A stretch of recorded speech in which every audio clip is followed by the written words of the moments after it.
ଓ କବିତାର ଶୀର୍ଷକ ଇନ୍ଦ୍ରଧନୁ। ଆକାଶରେ ଇନ୍ଦ୍ରଧନୁ ତା ସହିତ ମେଘମାଳ ମାଳ, ଆକାଶରେ ଇନ୍ଦ୍ରଧନୁ ତା ସହିତ ମେଘମାଳ ମାଳ, ଏକ ପଲକରେ ଦେଖୁଥାଏ ମୁଁ ତାକୁ ବାରମ୍ବାର। ସାତରଙ୍ଗେ ସଜ ହୋଇ ଆସିଛି ଆକାଶେ, ସାତରଙ୍ଗେ ସଜ ହୋଇ ଆସିଛି ଆକାଶେ, ମେଘ ପଣତରେ ଖେଳେ ଆନନ୍ଦରେ ହସେ। ଯେବେ ମୁଁ ନିରେଖି ଦେଖେ ଦିଶେ ମୋତେ ଆହୁରି ଆହୁରି ଗାଢ଼, ଯେତେ ମୁଁ ନିରେଖି ଦେଖେ ଦିଶେ ମୋତେ ଆହୁରି ଆହୁରି ଗାଢ଼, ଗଣି ଚାଲେ ନାମ ଧରି ସବୁ ରଙ୍ଗ ତାର। ବାଇଗଣୀ ଘନ ନୀଳ, ନୀଳ ଓ ସବୁଜ, ହଳଦିଆ ଲାଲ ଆଉ ନାରଙ୍ଗୀ ମିଶ୍ରିତ।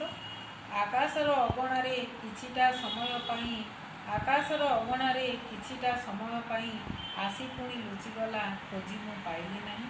ମୋ ମନରେ ରହିଗଲା ଛବିଟିଏ ହୋଇ, ମୋ ମନରେ ରହିଗଲା ଛବିଟିଏ ହୋଇ, ଅପେକ୍ଷା ମୁଁ କରିଅଛି ଫେରିବ ମୋ ପାଇଁ, ଅପେକ୍ଷା ମୁଁ କରିଅଛି ଫେରିବ ମୋ ପାଇଁ। ଧନ୍ୟବାଦ।